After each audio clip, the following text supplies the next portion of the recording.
listeners to stay alert and work zones. On the highway, cars and trucks speed past road crews, causing a draft, which could pull them off balance and drag them toward moving traffic. On the next All of It, I'll join you at the end of Climate Week with a series of difficult and hopeful conversations about our warming planet. We'll talk about the rise of climate science denialism. We'll talk about our relationship with ice. And we'll talk about how our beloved parks act as a first line of defense. I'm Allison Stewart. Join me for All of It weekdays at noon on WNYC.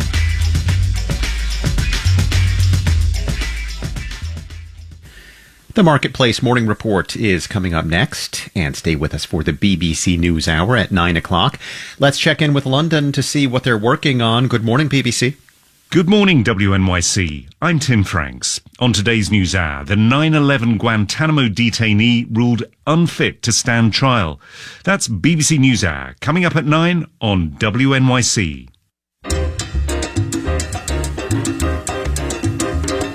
New York City Climate Week is holding its first ever science fair on the High Line in Manhattan. The open-air event showcases 10 solutions to reduce our carbon footprints. The free event is sponsored by the Emerson Collective, and it runs through tomorrow evening. But if you want to meet Bill Nye, the science guy, head there today at 2 p.m. 63 degrees right now, going up to 71 today, partly sunny. Mostly cloudy tonight. Showers likely to begin during the early morning hours, then rain through the day tomorrow. Thunderstorms possible. Could see heavy rainfall, windy conditions. A steady temperature right around 60 degrees tomorrow. This is WNYC.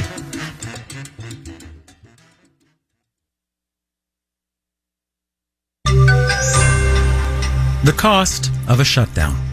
Marketplace Morning Report is supported by UKG, an HR payroll and workforce management solution designed to help make a fairy tale workplace a reality. UKG, our purpose is people. And by C3 AI. C3 Generative AI provides ChatGPT enterprise search that is verifiable, secure, and accurate across all enterprise data. C3.ai. This is Enterprise AI. From Marketplace, I'm Sabri Benishore, in for David Brancaccio. The federal government is sliding toward a shutdown. Chances are dwindling that the House can pass funding bills in time to avoid it. Yesterday, a handful of Republicans tanked passage of what would normally be an easy-to-pass bill to fund the Defense Department. So if it comes down to a shutdown, what can we expect the economic costs to be? Marketplace's Nova Safo has more. There are hard numbers available on the costs of government shutdowns. To the federal government, $4 billion. That's the estimated cost of the last 3 shutdowns, according to one Senate report. Much of that money was back pay for furloughed federal employees for work that didn't get done. The estimated impact on the economy is somewhere in the several $billion a week range. A prolonged shutdown could delay the release of economic data, such as unemployment totals and GDP estimates. That would leave policymakers and analysts in the dark, just as the Federal Reserve is trying to engineer a soft landing, lowering inflation, cooling the economy, but not so much that it causes a recession. Social Security and Medicare benefits would continue, but much of the federal bureaucracy would come to a halt. For example, military members would have to work without pay, and the Small Business Administration would have to pause loan approvals. I'm Nova Safo for Marketplace. During the pandemic, the federal government started to offer a number of benefits specifically around children. Among them, federal subsidies for child care facilities. That aid will begin to disappear at the end of this month. Other benefits, like the child tax credit, have already expired. Federal spending on kids generally fell 16% between the 2022 and 2023 government fiscal years. That is according to a report this morning from advocacy group First Focus on Children. Marketplace's Nancy Marshall-Genzer has more. 38-year-old Lauren Hipp of Seattle is afraid her kid's daycare center won't survive without the federal pandemic aid. She says it's that continued sense of panic and fear.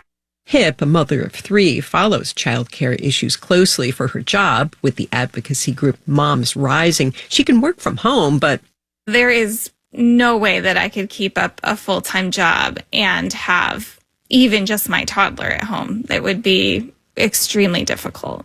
According to a report from the Century Foundation, more than 70,000 child care programs will likely close after they lose their federal pandemic aid. Century Foundation senior fellow Julie Cashin says that could cost families around $9 billion a year in lost earnings. And that's a combination of parents having to reduce their work hours or leave their jobs altogether. At the same time, there's less federal aid for those parents. Michelle Dallafour, a senior vice president at First Focus on Children, says without that pandemic aid, like expanded child tax credits, more kids fell into poverty. Child poverty more than doubled to over 12%. And that was just in 1 year, from 2021 to 2022. I'm Nancy Marshall-Genzer for Marketplace. All right, let's do the numbers.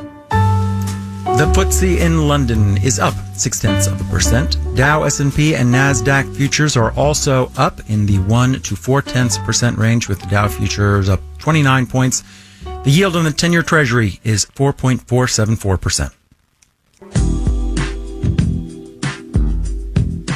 Marketplace Morning Report is supported by Amazon Business. From small business to big enterprise and everything in between, Amazon Business helps simplify the supplies buying process. Amazon Business, your partner for smart business buying. And by Charles Schwab. Schwab believes every investor deserves to work with a firm they can count on, with financial consultants ready to serve clients and 24/7 live help. This week, we have been taking a look at tipping, its history, how expectations around it are changing, how other countries do it. But tipping is one of those bits of economic knowledge that you are not taught in school. You have to just learn about it some other way. Marketplace's podcast for kids, Million Bazillion, published an episode teaching kids about tipping this week. Bridget Bodnar is co-host of Million Bazillion. She's here to talk about how you might raise the topic with kids. Hi, Bridget. Hey, Sabri. So why do kids need to know about tipping? What do they need to know? And what do their grown-ups need to tell them? Okay, yeah, so you should definitely plan on teaching your kids about tipping as you're just teaching them about money in general. Like, this is a life skill, because if you live in the US, the sticker price is not the end price that you are expected to pay. You see that when you go to a store, you're teaching your kid about budgeting. Your kid needs to know that they're going to have to pay another 5 or 10% on top of what the tag on the shelf said. That's taxes. And if you go to a restaurant, your kid is going to need to know that they also have to plan to spend an extra 15, 20, 25% on a tip. And while these tips are optional, the tips are very much expected. How do you come up with that number range? Just because different folks seem to have different views on what the appropriate range is. Generally, those numbers are just sort of what's standard, like what most people in the U.S. tend to tip. And those numbers have gone up over time. But it is a really good opportunity to talk to your kid about why I'm giving this much as a tip, or I decided that we're a 20% family, and kind of walk them through, like, this is just like a value thing that parents can have this conversation with their kids one-on-one. How do you recommend teaching kids to tip? So the next time that you're in a tipping opportunity, like let's say you're at a restaurant, you're maybe using a valet service, just take a second to talk to your kids, say, I'm going to leave a tip, and maybe just give them some insight into how you decided how much to leave for a tip. Like, how do you know when to leave a tip when it's not obvious? And then maybe if you are leaving like a percentage, and if it's age appropriate, you can let your kid work out the math for the tip. My personal favorite trick for this is when you just move the decimal point over to get 10%, and then you just double it to give 20%. Is there an easy way to explain to a kid when you should be giving a tip? Why don't we turn to our expert that we used in our Million Bazillion episode, Mort Bisbee. He's the legendary founder of Happy Land, a theme park and resort. If you have been served, a tip is deserved. And yes, that's Marketplace Morning Report's David Brancaccio. He lent us his voice for that episode.